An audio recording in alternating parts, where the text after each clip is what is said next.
Ya, lagi sekali shalom. Selamat bertemu dalam hadirat Tuhan untuk semua kita, ya, yang sangat diberkati oleh Tuhan dalam kehidupan kita ini. Anugerah Tuhan kalau kita boleh sampai hari ini masih bisa menikmati hadirat Tuhan, kasih Tuhan buat kita. Saudara, sebagai murid-murid Tuhan Yesus, ya saya ulangi, sebagai murid-murid Tuhan Yesus, murid ya, murid, bukan orang Kristen. Ya, kata Kristen itu bukan kesukaan Tuhan. Saya ulangi lagi, Tuhan tidak suka dengan kata Kristen. Karena kata Kristen di zaman itu adalah kelompok pemberontak, kelompok makar, kelompok yang dicap melawan pemerintah Romawi. Mengapa? Sebab orang-orang yang salah ya murid-muridnya Tuhan Yesus sendiri ingin menjadikan Yesus itu raja orang Yahudi untuk bebas, untuk lepas dari penjajahan Romawi. Maka itu ketika Tuhan kita disalib, ingat imam-imam kepala, tokoh-tokoh Yahudi, orang Farisi, ngeri sekali, ya ahli Taurat minta, tuliskan, ya karena konsep penyaliban tentara zaman Romawi, maka untuk rakyat yang lalu lalang di sekitar penyaliban itu nggak tanya-tanya, ini yang disalib ini penjahat apa, ya perbuatannya apa. Jadi namanya itu nggak disebut biasanya, cuma kejahatannya yang disebut. Nah hari itu mereka minta kepada Pilatus, Pilatus dan Herodes, tuliskan, inilah raja orang Yahudi. Nah itu ejekan dalam 3 bahasa ya waktu itu. Yang kita sering dengar kata INRI.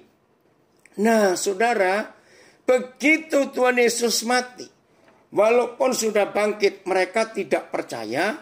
Tetapi stigma, cap, stempel bahwa Yesus itu pemberontak, ingin menjadi raja buat orang Yahudi. Nah itu ejekan INRI itu.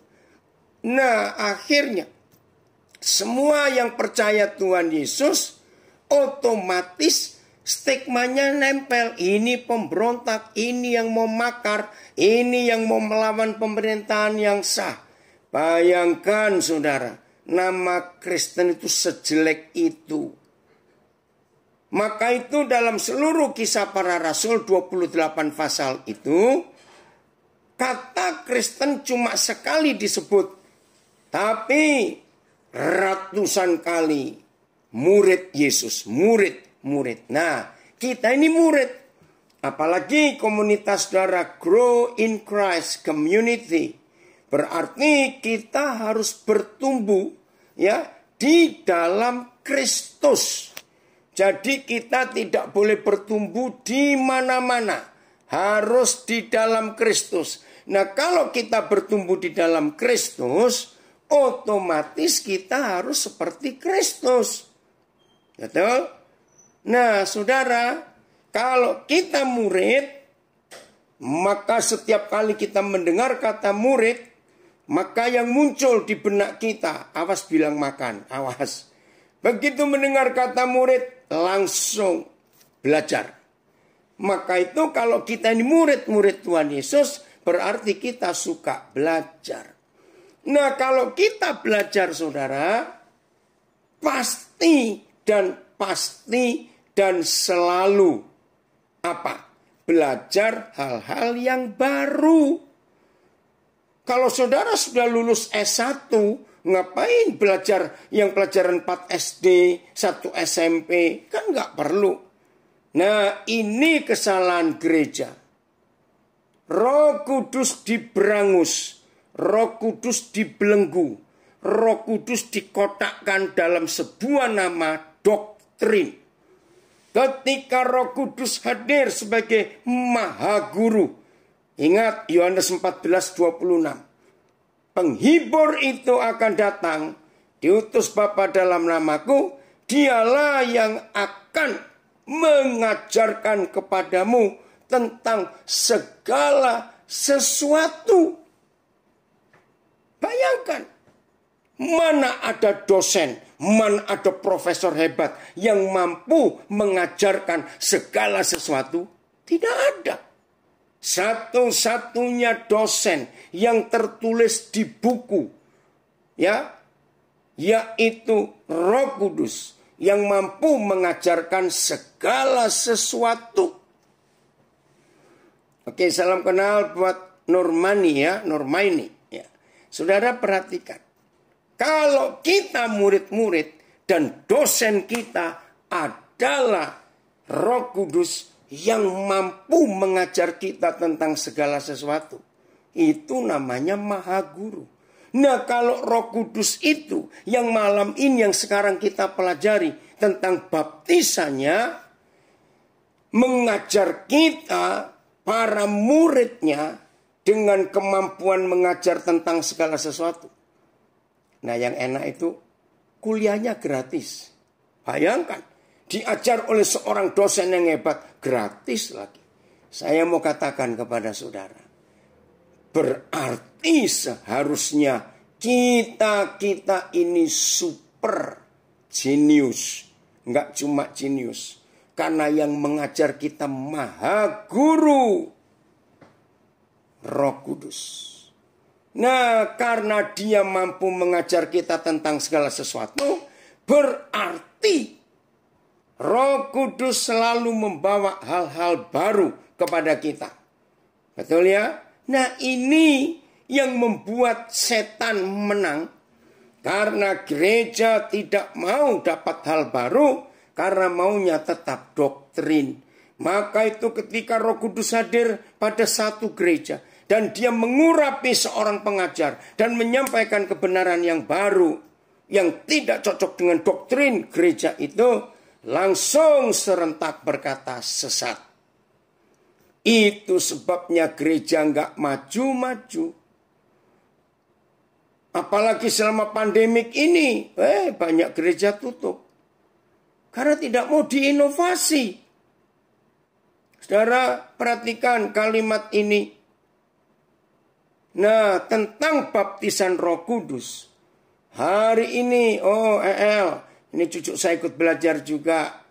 Opung senang kamu belajar. Nah, tentang baptisan Roh Kudus ini pun, hari ini kita harus melihat hal yang baru.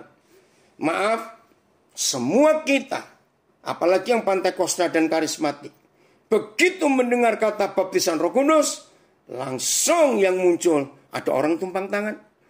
Kadang-kadang kepala diusek-usek begitu, maaf. Ada yang didorong-dorong supaya penuh Roh Kudus, katanya dibaptis Roh Kudus. Begitu kita dengar kata baptisan Roh Kudus, langsung konotasi kita yang muncul adalah bahasa roh, begitu maaf. Beratus-ratus tahun baptisan Roh Kudus hanya seputaran hal kecil itu saja. Maka itu hari ini kita akan belajar. Nah, saya mulai dengan konsep ini. Saya mau bertanya kepada saudara. Antara gereja dengan narkoba. Ya, ini pertanyaannya agak aneh. Antara gereja dengan setan. Antara Injil dengan, perhatikan ini ya. Antara Injil dengan narkoba. Kita lihat. Mana yang lebih laku? Mana yang lebih hebat? Ngerti maksud saya? Jelas setan lebih hebat dari gereja. Lihat aja buktinya. Kejahatan lebih menang daripada gereja. Lihat narkoba dengan Injil. Narkoba jauh lebih laku daripada Injil. Nah, kenapa? Jawabannya, murid-muridnya setan lebih nekat, lebih berani, lebih pinter daripada murid-muridnya Tuhan Yesus. Nah, kalau ada yang marah, berarti orang itu belum tahu fakta ini. Dah, gitu saja. Saya ulangi. Mengapa narkoba lebih laku dari Injil? Mengapa setan lebih berhasil dari gereja? Jawabannya, murid-muridnya setan lebih serius belajar daripada murid-muridnya Tuhan Yesus. Murid-muridnya setan lebih militan daripada murid-muridnya Tuhan Yesus. Murid-muridnya narkoba, tahu ya, pengedar-pengedarnya itu, berani mati. Tapi murid-muridnya Tuhan Yesus banyak mikir-mikir. Dan tolong yang lain cari sendiri-sendiri, apalagi yang menyebabkan Injil kalah. Apalagi dengan COVID-19 ini. Aduh, lebih malu kita. Ternyata corona COVID-19 jauh lebih dahsyat dan lebih powerful daripada virus Injil. Bayangkan dengan corona ini, social distancing, physical distancing, jaga jarak. Karena dekat-dekat bisa ketularan. Nah, ribuan tahun gereja di dunia diberi virus Injil oleh kuasa Roh Kudus. Kita dekat orang tiap hari, kok nggak ketularan virus Injil orang itu? Kenapa virus COVID-19 lebih cepat nularnya? Saudara bayangkan.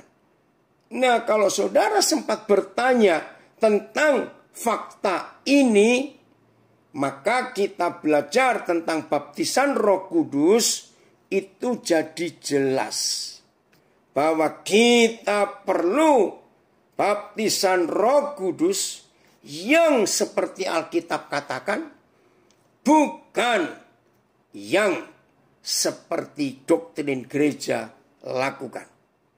Beda. Apa itu? Kita mulai dengan kata baptisan. Saya baca dulu Matius 3 ayat yang ke-11. Nah, saya akan merubah dalam bahasa Indonesia kata baptis. Baptis itu dari bahasa Yunani, Girika. Baptiso. Artinya dimasukkan ke dalam air. Ya. Matius 3 ayat 11. Aku, ini Yohanes Pembaptis, memasukkan kamu ke dalam air sebagai tanda pertobatan. Ya. Ini caranya baca. Baptis itu bukan bahasa Indonesia. Supaya kita jelas hari ini. Aku memasukkan kamu ke dalam air sebagai tanda pertobatan. Tetapi ia yang datang kemudian daripadaku lebih berkuasa daripadaku, dan aku tidak layak melepaskan kasutnya. Ada apa? Dia yang akan memasukkan kamu ke dalam Roh Kudus dan ke dalam api. Jadi menurut Matius 3:11 ada 3 macam baptisan: air, Roh Kudus, dan api. Dan hari ini kita belajar tentang yang kedua, baptisan Roh Kudus. Dimasukkan, ya, dimasukkan ke dalam air, dimasukkan ke dalam Roh Kudus, ya, dipenuhi, ya, dengan Roh Kudus, dimasukkan ke dalam api. Woi, luar biasa. Jangan saudara begitu mendengar Matius 3:11, dengan api juga. Jangan bilang angus ini, gosong ini. Jangan bilang begitu. Tapi yang hidup di dalam kita bukan lagi diri kita, tetapi Roh Kudus itu. Nah, begitu kita dibaptis Roh Kudus, artinya kita diselubungi, diatur, dibungkus, dikontrol oleh Roh Kudus. Harusnya begitu. Udah ya? Kisah Rasul 20 ayat 22. Kisah Rasul 20 ayat 22. Ini loh akibat baptisan Roh Kudus itu, saudara. Kisah Rasul 20, terima kasih Aan, ini anak saya dari Samarinda.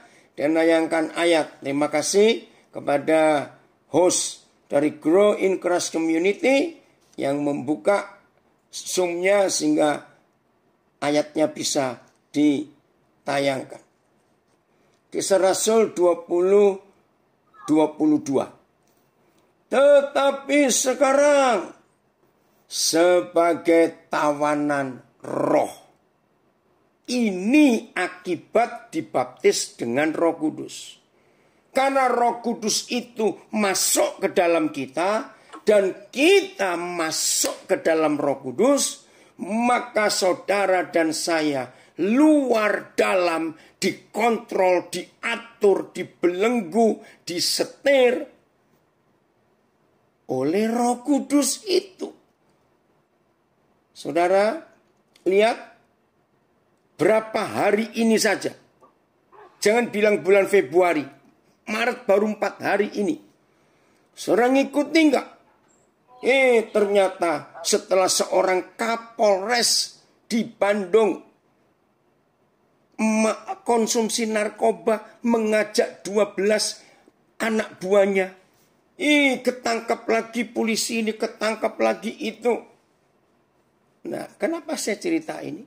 Karena narkoba sudah membungkus mereka, narkoba sudah membelenggu mereka, narkoba sudah menyetir hidup mereka. Menurut Kisah Rasul 20-22, narkoba sudah menawan mereka, sehingga mereka lupa posisinya. Hebat ya? Maka itu dari awal tadi saya katakan, Injil diapa-apakan pun ternyata kalah dengan narkoba. Gereja mau diapa-apakan pun ternyata kalah dengan setan. Mereka lebih berhasil daripada kita. Karena mereka mengizinkan hidup mereka dibaptis di dalam narkoba. Karena mereka mengizinkan diri mereka dibaptis dengan roh setan. Sama. Kalau saudara dan saya mengizinkan dibaptis dengan roh apa saja terserah. Tapi puji Tuhan kalau kita memutuskan dibaptis oleh Roh Kudus, berarti kita ditenggelamkan dalam Roh Kudus dan Roh Kudus menguasai kita dan Roh Kudus ada di dalam kita. Woi. Saya baca terjemahan yang lain, AYT. Dan sekarang, AYT ya, lihatlah dengan diikat oleh roh. Terjemahan lama, sekarang ketahuilah, aku ini terikat di dalam roh. BIS, sekarang, untuk mentaati perintah Roh Kudus. Mentaati. MELT. Dan sekarang lihatlah, karena dibelenggu oleh Roh Kudus. Terjemahan berikut. Sekarang aku akan pergi ke Yerusalem karena aku harus mengikuti kehendak Roh Tuhan. Terjemahan yang terakhir. Sekarang aku pergi ke Yerusalem mentaati perintah Roh Kudus.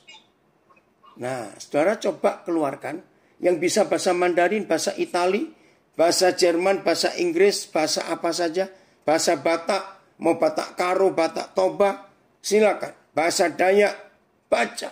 Oh, The Passion. Terima kasih ya Kak, ini anak saya dari Kutai Barat menayangkan terjemahan The Passion. And now, I am being compelled by the Holy Spirit. Compelled. Saudara dipaksa masuk. Ya, kalau bahasa Jawanya didelesepkan gitu loh. Ya, masuk. Aduh, luar biasa, saudara. Nah, begitulah orang-orang yang berhasil. Dibaptis di dalam apa? Ini tadi sore barusan dengar berita. Karena itu di daerah pelayanan anak saya. Di Binjai, saudara, di Binjai. Sopir truk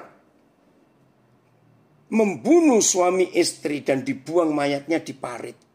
Anak saya telepon tadi, Pak ini kenapa? Nah, padahal masalahnya sepele. Sopir truk ini kehabisan bensin dan dia perlu uang Karena itu di perkebunan tebu, nggak ada orang sepi. Tiba-tiba lewat suami istri yang bawa motor. Maksudnya baik, mau ditolong. Nah, pada cuma perlu uang untuk bensin. Karena orang ini dibaptis di dalam kejahatan. Lupa tujuannya mau minta tolong uang. Dia pukul dengan besi yang ada di truknya. Mati dua-dua dan motornya diambil. Saudara lihat. Ini istilah saya. Karena dibaptis di dalam kejahatan. Begitu pula. Oh, ini ada daya ngaju. Nah, saya nggak bisa baca ini. Kalau ada parenta roh hatala. Kalau parenta tahu. Kalau manumon saya nggak tahu ya. Oke, ini daya ngaju. Saudara perhatikan. Belum lama ketangkap pejabat-pejabat setingkat menteri dan gubernur karena korupsi. Sama istilahnya. Saudara, bulan Desember lalu salah seorang anak saya memberi laporan dari lembaga survei. Siapa koruptor-koruptor itu? Wih, ngeri sekali. Ya, saya sebutkan 3 besar pertama. 1. Ternyata 100% semua koruptor, catat ini, adalah orang-orang yang sudah kaya raya. Ini surveinya. Nomor 1, ternyata semua koruptor yang ketangkep maupun yang belum, hati-hati kamu. Itu adalah orang yang sudah kaya raya. Aneh, sudah kaya raya kok masih mau nyolong, kurang-kurang. Nomor 2, koruptor-koruptor itu adalah orang-orang yang punya posisi cukup penting, cukup tinggi di lembaga-lembaga keagamaan. Termasuk ada pendeta koruptor juga. Nomor 3, ini yang buat saya lebih kaget. Rata-rata koruptor itu kedudukannya, posisi intelektualnya adalah S2 paling rendah. Jadi yang S1 nggak ada. Wih, bayangkan, mengerikan sekali. Nah, kenapa sudah kaya raya masih maling dan rampok uang rakyat? Karena mereka dibaptis di dalam uang. Jadi baptisan Roh Kudus itu akan jelas kalau kita membayangkan setan pun membaptis orang. Oh Andre, ya Kapolsek ya, bukan Kapolres, terima kasih. Nah, kalau sampai ada orang dibaptis dalam kejahatan, ya dia berbuat jahat. Orang dibaptis narkoba, maka narkoba menguasai dia. Nah, hari ini kita belajar tentang baptisan Roh Kudus. Maka Roh Kudus yang menguasai kita, yang membelenggu kita, itu kan luar biasa. Nah, sampai di sini munculkan satu pertanyaan begini. Kenapa yang Tuhan perintahkan dan sudah jelas tertulis di Alkitab, itu kok nggak jadi-jadi sampai hari ini? Saya berikan beberapa fakta yang tertulis di Alkitab. Ya, saudara harus sadar ini. Yang tertulis, tolong saya minta saudara jawab. Ya, di Zoom, di Facebook, Instagram, tolong jawab. Yang tertulis sebagai perintah, itu kita sebagai murid-murid Yesus itu diperintah sembuhkan orang sakit atau doakan orang sakit. Ayo. Kita ini perintahnya dari Tuhan Yesus. Sembuhkan orang sakit atau doakan orang sakit. Ayo cepat, saya tunggu. Saudara cepat komen. Tulis. Sembuhkan. Iya, sembuhkan. Udah di Facebook, di Zoom bilang sembuhkan. Oh, ini ada Alkitab bahasa Dayak Lundaya. Ya. Ini Bapak atau Ibu Bilung, Lundayaknya dari kampung mana? Ya. Wah, luar biasa. Kalau bisa banyak bahasa begitu. Sembuhkan. Oke, cukup. Di Facebook juga sudah ada sembuhkan. Yang di Instagram sembuhkan. Oke, sekarang. Jelas ya? Perintahnya sembuhkan. Yo guys, terima kasih. Tapi pertanyaan kedua. Yang gereja lakukan, sembuhkan atau doakan? Ayo, sembuhkan. Doakan. Nah kan salah. Nah sekarang bagian ini akan membuat kita sadar betapa pentingnya kita dibaptis oleh Roh dan di dalam Roh Kudus. Contoh berikut. Perintahnya, pergilah kamu ke seluruh dunia, beritakan Injil itu, dan seterusnya. Betul ya? Itu perintahnya sejak Tuhan Yesus mau naik ke surga. Tapi yang kita lakukan, kita menyuruh Tuhan Yesus untuk pergi mencari jiwa. Maka itu para pendoa syafaat, maafkan saya, ini akan menyakiti hati saudara kalimat saya ini. Tapi ini harus bertobat.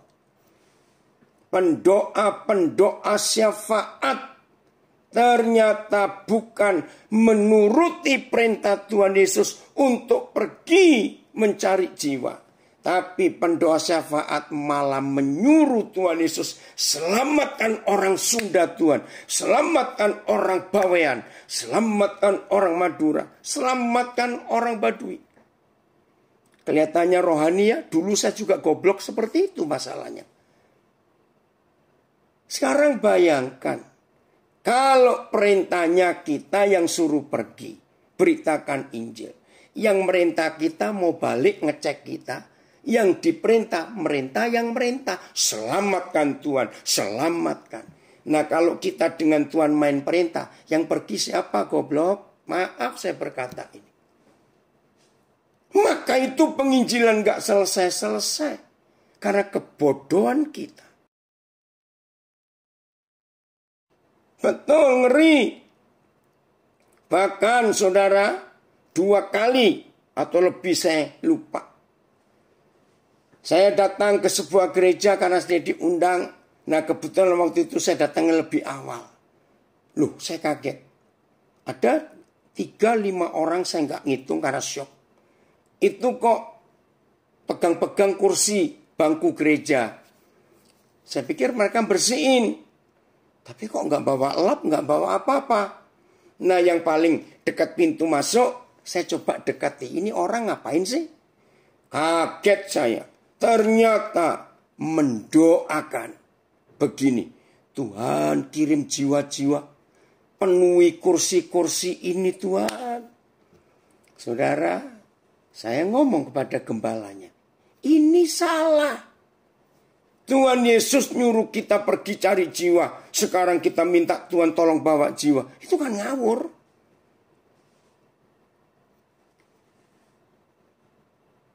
Kita harus bertobat dari cara doa kita yang salah selama ini.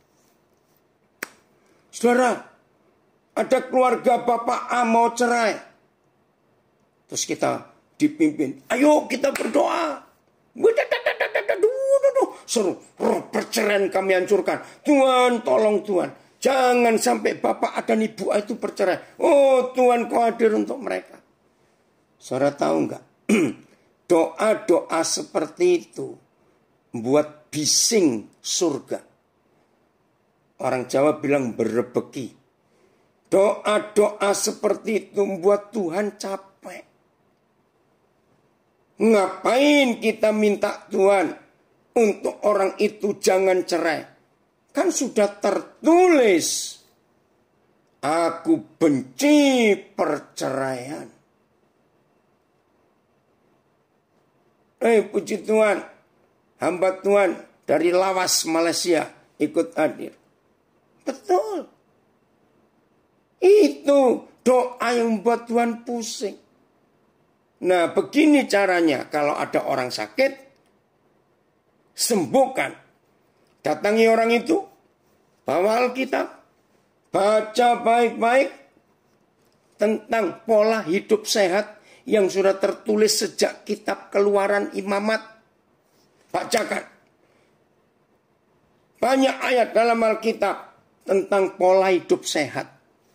Nah, itu dibacakan pada si sakit. Lalu ditanya, mana yang saudara langgar? Begitu. Horas Amang Pangaribuan, terima kasih. Ngerti ya?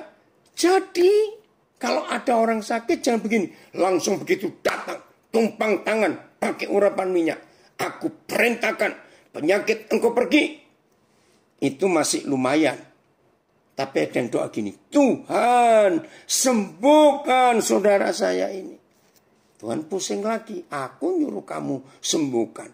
Kamu minta aku nyembuhkan. Maaf. Layani orang sakit itu. Kenapa? Begitu pula keluarga A yang mau cerai. Jangan doa lagi supaya Tuhan tolong mereka nggak cerai. Tuhan mau dari dulu mereka nggak cerai. Saudara, ini yang kita harus perhatikan baik-baik.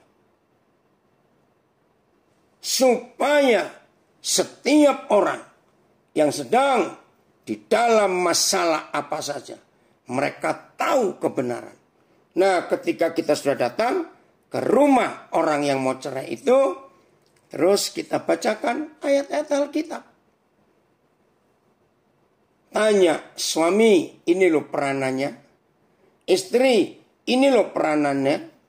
Mana yang kalian langgar? Nah, begitu tahu, oh suaminya begini, istrinya begitu, ya sudah.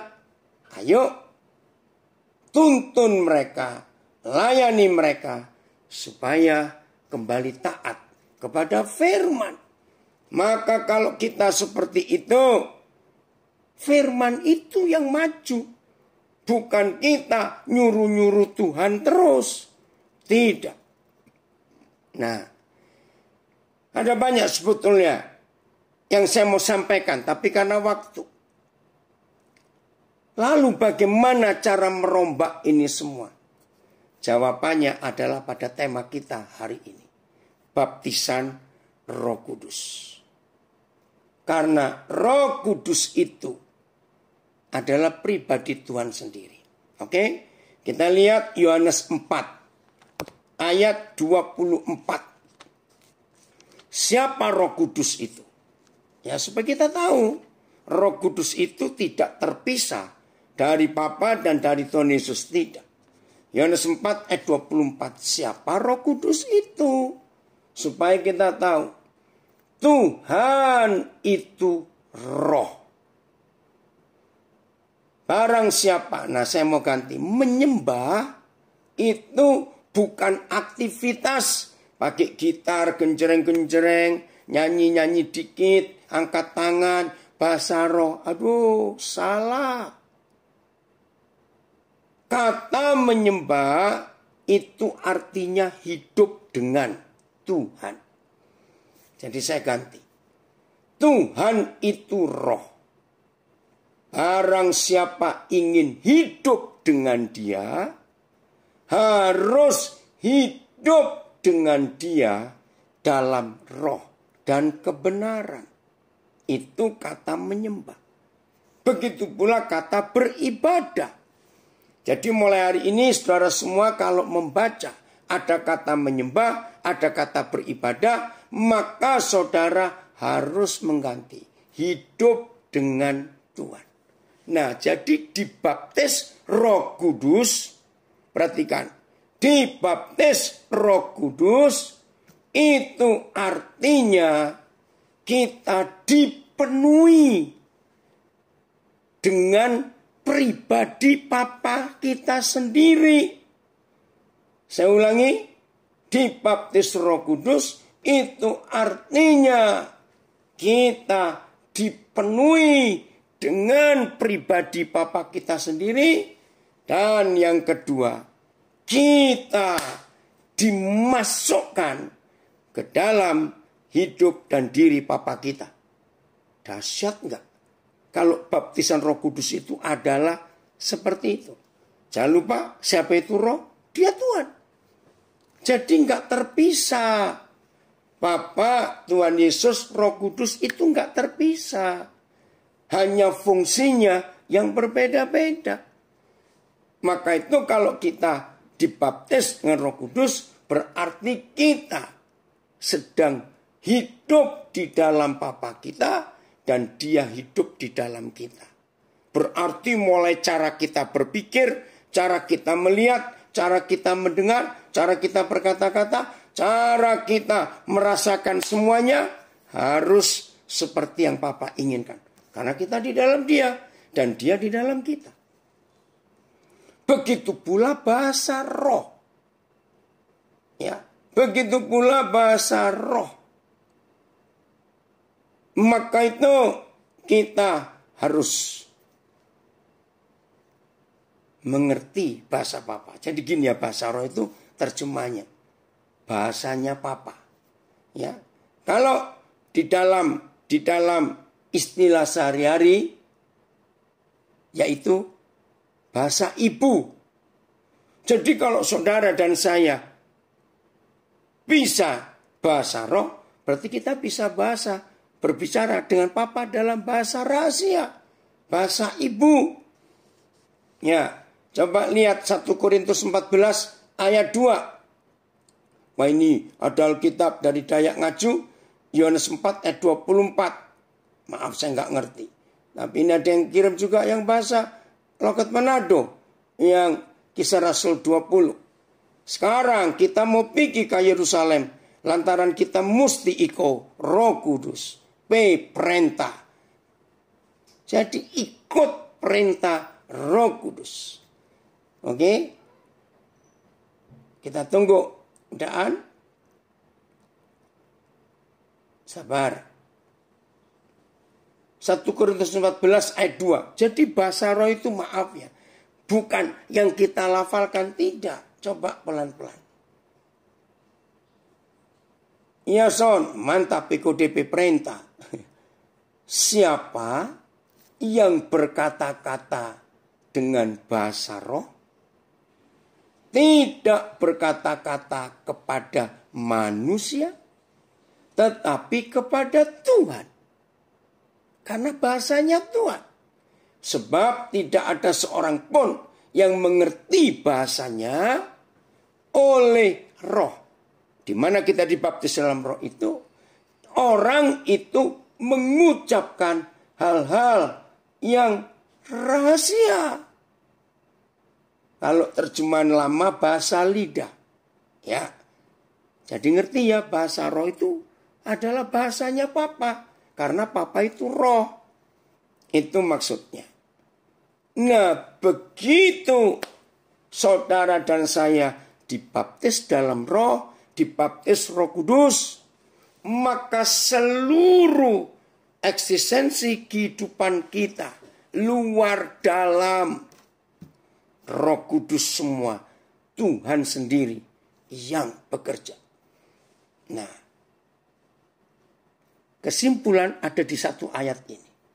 Galatia 2 ayat 20. Jadi kalau saudara dan saya sudah dibaptis oleh roh, dibaptis dalam roh, ada kata sama. Jadi di Alkitab pakai dua kata, dibaptis oleh roh dan dibaptis dalam roh. Dibaptis oleh api dan dibaptis di dalam api. Itu luar biasa. Apa yang terjadi dengan kita? Namun aku hidup. Galatia 2:20. Tetapi bukan lagi aku sendiri yang hidup, melainkan Kristus yang hidup di dalam aku. Sama. Kristus itu juga Roh Kudus. Karena yang diurapi. Nama Kristus itu, Kristus itu bukan nama, tapi pangkat. Jadi kalau ada Tuhan Yesus Kristus, Yesus itu Tuhan, dan pangkatnya yang diurapi Mesias Kristus. Jadi saya ganti.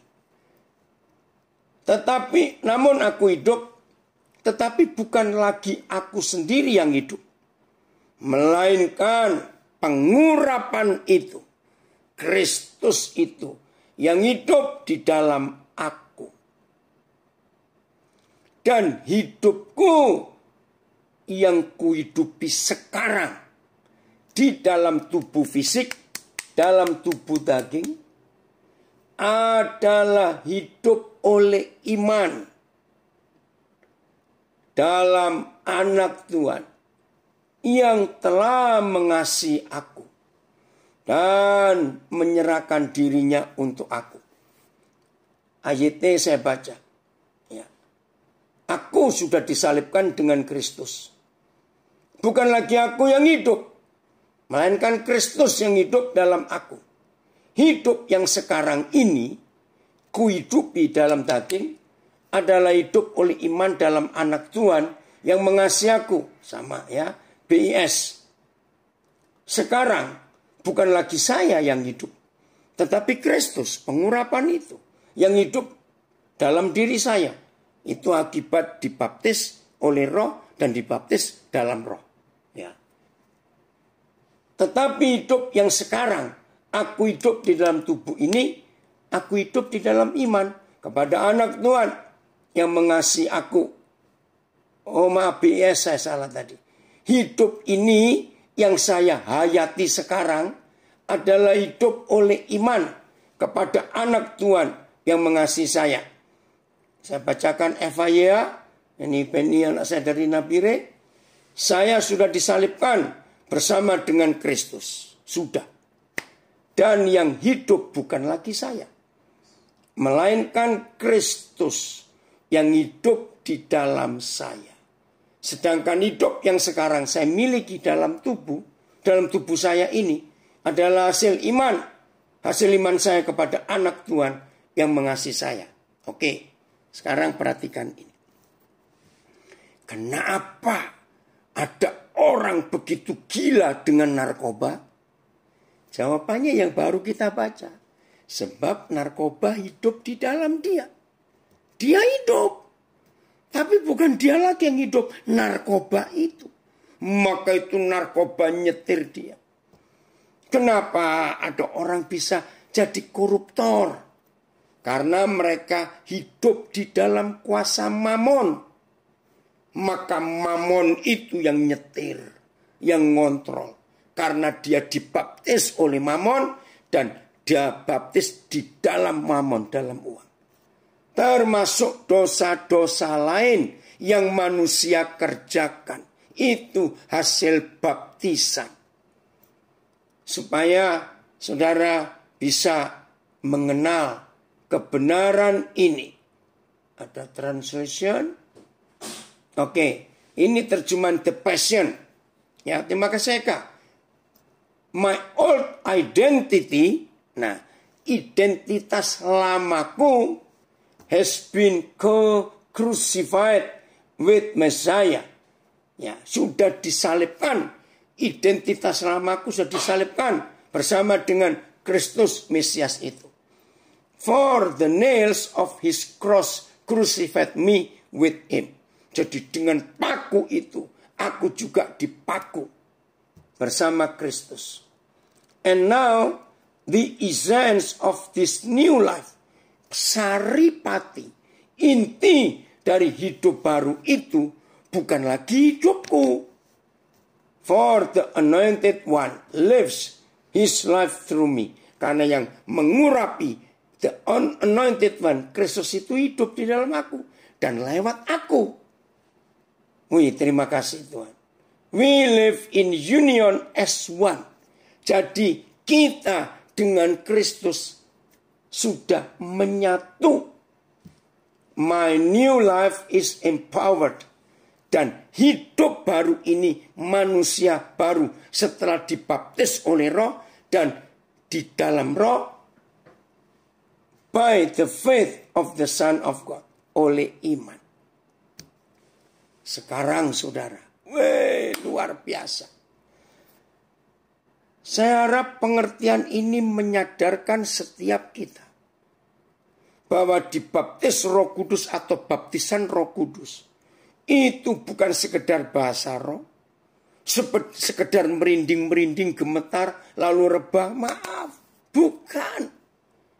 Ada yang lebih hebat lagi. Komen dari Instagram.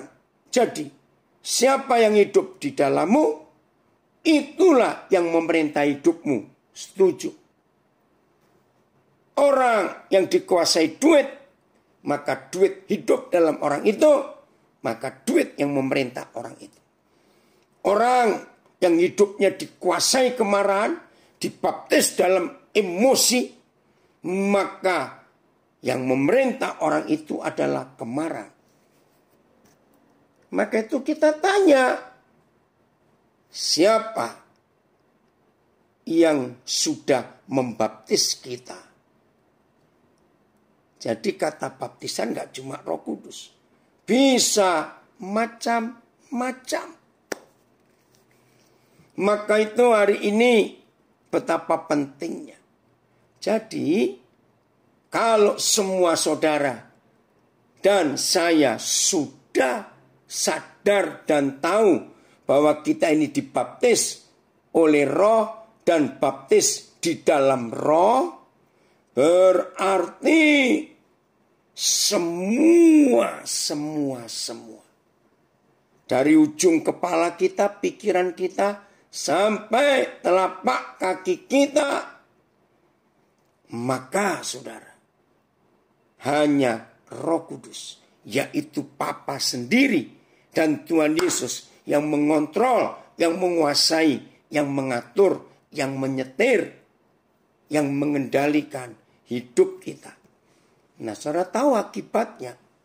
Kalau hidup kita diatur, dikontrol oleh Roh Kudus seperti itu, berarti Tuhan sendiri hidup di dalam kita. Kalau Tuhan sendiri hidup di dalam kita, berarti ya Dia yang kita wakili. Haleluya. Ada yang menyimpulkan di Instagram, maka kata baptis ini artinya representasi mengenai siapa yang menguasai hidup kita. Betul.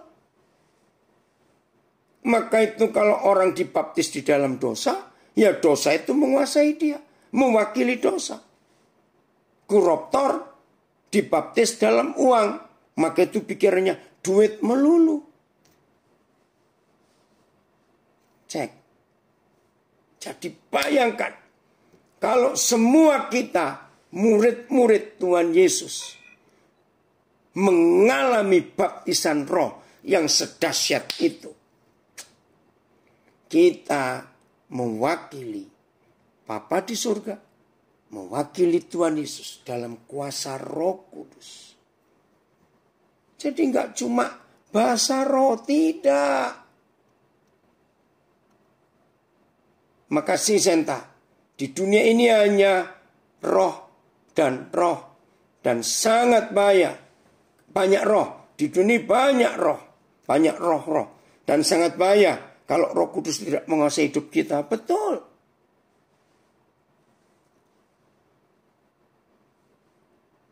Terima kasih Hayung, anak saya dari New York.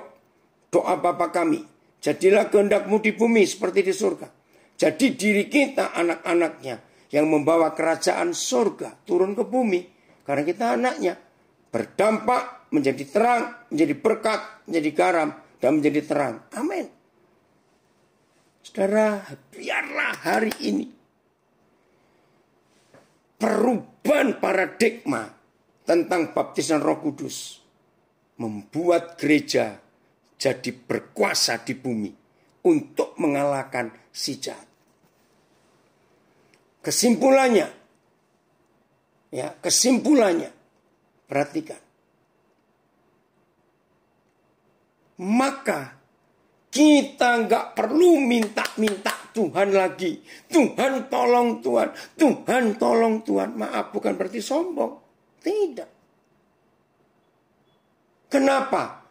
Kita nggak perlu minta tolong Tuhan lagi. Ya karena kita wakilnya di bumi.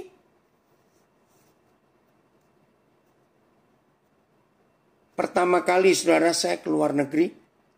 Tahun 81. Diajak oleh sekarang Bapak Pendeta Dr. Adi Sutanto, Ketua Sinode JKI, ya, tahun 81 bulan Juli, saya ke Singapura. Waktu itu masih ada peraturan. Paspor Indonesia ke negara mana saja dan tinggal lebih dari 7 hari harus lapor ke kedutaan atau konsulat terdekat untuk distempel paspornya, karena nanti kalau balik ke Indonesia sudah sekian lama nggak ada laporan ke kedutaan atau konsulat jenderal, ada masalah. Nah, itu pertama kali. Waktu itu kami lama di Los Angeles. Jadi saya dengan Pak Adi harus ke konsulat jenderal yang di Indonesia, yang di Los Angeles. Itu pertama kali saya tahu sebuah atau suatu fungsi kedutaan atau konsulat jenderal setiap negara. Apa itu? Perwakilan. Nah, saya keliling ke negara mana saja, lebih dari seminggu harus lapor. Harus. Akhirnya saya bisa banyak keliling ke konsulat-konsulat jenderal Republik Indonesia di banyak negara. Dan kalau kebetulan saya di ibu kota negara yang saya kunjungi, maka saya juga kesempatan mengunjungi kantor kedutaan besar Republik Indonesia. Ya, jadi kantor duta besar harus ada di ibu kota negara itu. Ini intermezzo saja. Nah, yang saya kaget saudara, pertama itu ya, ini fakta. Wah, semua ya dekorasi interior di dalam gedung konsulat dan kedutaan itu warna Indonesia kental sekali. Biasanya pasti yang Bali nomor 1 kelihatan. Wah, di situ bisa ngelihat suku-suku macam-macam. Nah, akhirnya saya buat kesimpulan begini.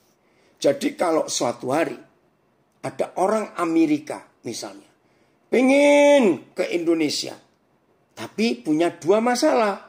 Satu, nggak punya uang, baik untuk beli tiket maupun untuk nginap dan jalan-jalan di Indonesia. Yang kedua, nggak punya kesempatan.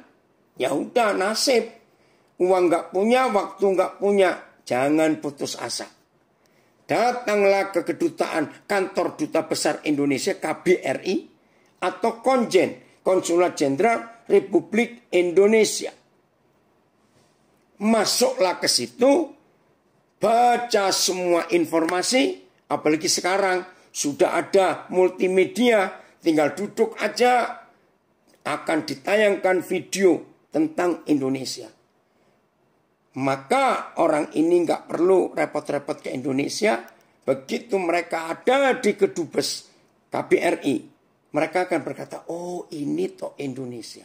Nah, begitu pula kita. Kalau kita pengen ke Amerika tapi nggak sempat, bisa. Maka itu masing-masing kedutaan, kantor kedutaan, pasti ada sebuah tempat untuk budayanya ditunjukkan. Itu pasti ada. Masuklah ke situ. Nah, ini loh yang saya lucu. Aneh, saudara. Maaf. Begitu saya masuk ke WC-nya, bau Indonesia juga itu walaupun sudah di luar negeri. Ngerti nggak maksud ini? Itu fakta. Jadi sampai baunya Indonesia pun kebawa di kantor-kantor itu. Ya memang itulah Indonesia. Mewakili semuanya. Nah, begitulah saudara dan saya sebagai gereja Tuhan yang sudah dipenuhi Roh Kudus, dibaptis oleh Roh Kudus, tolong catat. Maka kalau di sekitar kita ada orang yang pengen tahu surga itu seperti apa, maka saudara dan saya harus berani berkata, kalau kamu ingin tahu Kristus, ingin tahu surga, lihat hidupku dan ayo nginap di rumahku. Ini luar biasa. Maka itu Paulus yang sudah dibelenggu, ditawan, dirantai oleh Roh Kudus, dia bisa berkata seperti ini. 1 Korintus 11 ayat 1. Keren sekali. Jadi baptisan Roh Kudus itu enggak cuma bahasa roh, tetapi saudara dan saya ditenggelamkan di dalam diri dan hidup Bapa kita di surga. Wih, ini luar biasa saudara. Ditenggelamkan. Udah 1 Korintus 11 ayat 1. Jadilah pengikutku sama seperti aku juga menjadi pengikut Kristus. Ini ada komen saudara kita di Facebook. Karena ini anak duta besar Indonesia di Manila yang belum lama Tuhan panggil. Betul, semua tentang Indonesia bisa dilihat di kedutaan Indonesia. Bahkan di rumah duta besar nuansanya Indonesia. Ingat orang tuaku waktu jadi duta besar di Filipina. Terima kasih Senta untuk mengingatkan itu. Terjemahan AYT. Jadilah orang-orang yang menuruti teladanku. Berani Paulus. Seperti aku juga terhadap Kristus. BIS. Ikutlah teladan saya. Seperti saya pun mengikuti teladan Kristus. Saya simpulkan begini. Kalau ada orang ingin tanya kita, Yesus itu seperti apa? Surga itu hidupnya seperti apa? Maka saudara dan saya, kalau kita sudah dibaptis oleh Roh, dibaptis dalam Roh Kudus, maka dan disetir, dikuasai, dikendalikan oleh Roh Kudus, maka saudara dan saya, kalau ditanya orang, seperti apa Tuhan Yesus? Berkatalah, lihat aku, maka engkau sudah melihat Yesus. Nah saya bertanya, kira-kira tahun berapa, bulan berapa, saudara berani berkata seperti Paulus berkata, ikutlah aku, karena aku sudah mengikut Kristus. Ini luar biasa. Inilah dampak dari baptisan Roh Kudus. Seluruh keberadaan Tuhan, saya ulangi, seluruh keberadaan Tuhan nyata di hidup kita. Ini dia, supaya dunia melihat Yesus. Jadi kalau ada orang ke surga, kalau ada orang tanya ke surga itu bagaimana, surga itu di mana, nggak usah ke sana dulu. Ayo pulang ke rumahku. Bagaimana suasana ketaatan suami istri kepada Tuhan? Ketaatan anak-anak kepada orang tuanya? Itulah surga yang ada di dunia ini. Jelas ya saudara?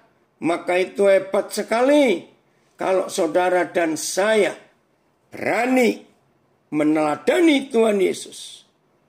Betul, seluruh keberadaan Tuhan nyata dalam hidup kita. Itulah baptisan Roh Kudus. Ayat terakhir, Efesus pasal 3. Mulai ayat 18 dan 19. Terima kasih Bapak. Ini arti baptisan Roh Kudus. Puji Tuhan, anak-anak saya banyak ngikuti dari banyak tempat. Oke, Efesus 3. An satu terjemahan aja, karena 2 ayat dibaca langsung. Ya, Efesus 3, 18, 19. Ya. Ada yang komen, wah selalu luar biasa banget kuliah firman Tuhan. Itulah Roh Kudus. Betul, seorang hamba Tuhan dari Surabaya, Setiawan. Surga itu bisa dilihat dari suasana keluarga kita. Betul sekali. Karena rumah kita adalah kedutaan besar kerajaan surga di bumi. Itu kantornya. Surga di bumi adalah rumah kita masing-masing. Wih, hebat. Begini bacaannya. Aku berdoa. Aku berdoa supaya kamu bersama-sama dengan segala orang kudus dapat memahami betapa lebarnya dan panjangnya dan tingginya dan dalamnya kasih Kristus. Memahami. Ayat 19. Masih berdoa dan dapat mengenal kasih itu. Sebelum saudara bingung, saya jelaskan. Tadi Yohanes 4:24, Tuhan itu roh. Betul? Lalu 1 Yohanes 4 ayat 8, siapa kasih itu? Tuhan itu kasih. Nah, kalau Efesus 3 ayat 18 bicara tentang aku berdoa supaya kamu dapat memahami betapa lebar, panjang, tinggi, dan dalamnya kasih itu, maka saya ganti. Aku berdoa supaya kamu bersama-sama dengan segala orang kudus dapat memahami betapa lebarnya, panjangnya, tingginya, dan dalamnya Tuhan itu kasih. Ayat 19. Dan dapat mengenal kasih itu. Dan dapat mengenal pribadi Tuhan itu. Saya pertama baca ini bingung. Betul, Senta? Wow. Ini anaknya Pak Dubes mantan ya. Luar biasa. Kedutaan besar kerajaan surga di dunia. Itu rumah kita. Keluarga kita. Ya hidup kita ini. Betul. Maka itu semua duta besar. Nggak boleh membawa pribadinya. Tetap membawa negaranya. Ke negara yang ditunjuk. Betul. Tayung. Tubuh kita adalah rumah Tuhan. Di surga ada bait Tuhan. Jadi kita adalah wakilnya. Duta besar. Kerajaan surga di bumi itu adalah kita. Dan keluarga kita. Ayat 19 yang terakhir. Dan dapat mengenal. Nah ini loh. Sudah memahami. Saya pikir cukup. Ternyata belum. Harus naik lagi. Mengenal kasih itu. Maka itu saudara. Anak-anak saya kenal. Saya ini marah. Hanya karena dua hal. Saya tidak pernah marah karena yang lain. Saya itu marah karena dua hal. Kalau ada orang tidak mau mengampuni orang lain. Saya ganas saudara. Saya nggak suka orang itu. Karena orang itu ahli Taurat. Dan orang Farisi. Yang nggak bisa mengampuni. Begitu lihat orang salah. Wih ganasnya. Itu jahat. Yang kedua. Saya pasti marah. Kalau ada anak saya nggak mau dengar firman. Cuma itu yang buat saya marah. Maka itu saya marah. Kalau ada hamba Tuhan, ada anak Tuhan nggak bisa mengampuni orang. Sombong sekali siapa kamu. Apalagi sampai memberi hukuman. Wih, Tuhan aja tidak begitu. Dengar ya. Nah, orang-orang seperti itu belum memahami kasih. Belum mengenal kasih. Maka itu didoakan. Ingat, kasih itu adalah Tuhan. Dan Tuhan itu adalah roh. Dan kita sedang belajar baptisan Roh Kudus. Yang ketiga. Masih ayat 19. Oke, saya baca lagi 19-nya. Dan dapat mengenal kasih itu Tuhan itu, sekalipun ia melampaui segala pengetahuan. Aku berdoa, ini yang terakhir. Aku berdoa. Ini didoakan oleh Paulus. Bukan doa minta berkat, bukan doa sembuh. Aku berdoa supaya kamu dipenuhi di dalam seluruh kepenuhan Tuhan. Jadi doanya supaya saudara dan saya dibaptis di dalam Roh, dibaptis di dalam Tuhan, dipenuhi kepenuhan. Wih, luar biasa. Begini ya, ini yang terakhir. Ada 3. Berdoa supaya memahami kasih itu. Berdoa supaya mengenal kasih itu. Yang ketiga, berdoa supaya kita dipenuhi oleh kasih itu. Nggak apa-apa Tovan, Papa ngerti. Hebat, ini anak saya yang menayangkan Alkitab Logat Manado Minahasa. Jadi lihat 3 ini. Memahami nggak cukup. Mengenal nggak cukup juga. Tapi penuh, dipenuhi. Nah, ini bagian terakhir. Kapan bukti saudara dan saya dipenuhi oleh kasih itu? Kapan apa tanda-tandanya saudara dan saya dibaptis, ditenggelamkan di dalam Roh, di dalam kasih? Ya, ini ayatnya. Begini. Apa bedanya orang berenang dan orang tenggelam? Karena dipenuhi. Beda. Kalau berenang, orang itu menguasai air.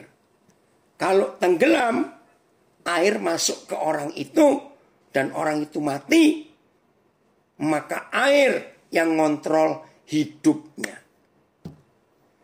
Maka itu pendeta besar sekalipun, kalau belum bisa mengampuni, saya ulangi, pendeta besar sekalipun, kalau belum bisa mengampuni orang bersalah, dia baru sampai memahami. Karena kalau sudah ditenggelamkan, dipenuhi oleh air itu, maka pendeta itu, hamba Tuhan itu, semua murid-murid Yesus akan hanyut dibawa oleh air itu. Karena mati. Dipenuhi. Kalau berenang itu 90 sekian % orang Kristen. Di gereja 2 jam berenang. Pulang kebaktian ya keluar dari kolam dong. Tunggu ada ibadah lagi, berenang lagi. Tapi kalau tenggelam ya nggak keluar-keluar lagi. Ngerti nggak saudara? Mati. Terima kasih Pak Yoja. Ini kepala SMP kami di Nabire ikut belajar.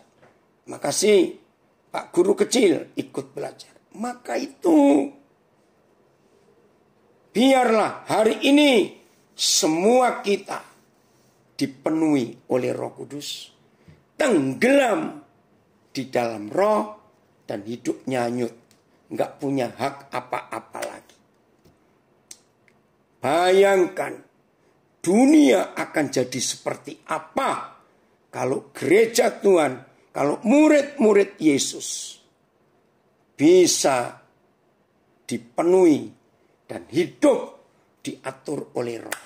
Terima kasih Roh Kudus, Engkau sudah hadir untuk kami.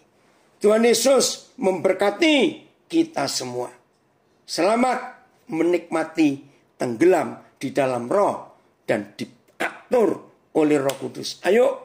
Yang belum mati, matilah sekarang. Minum air itu sebanyak-banyaknya.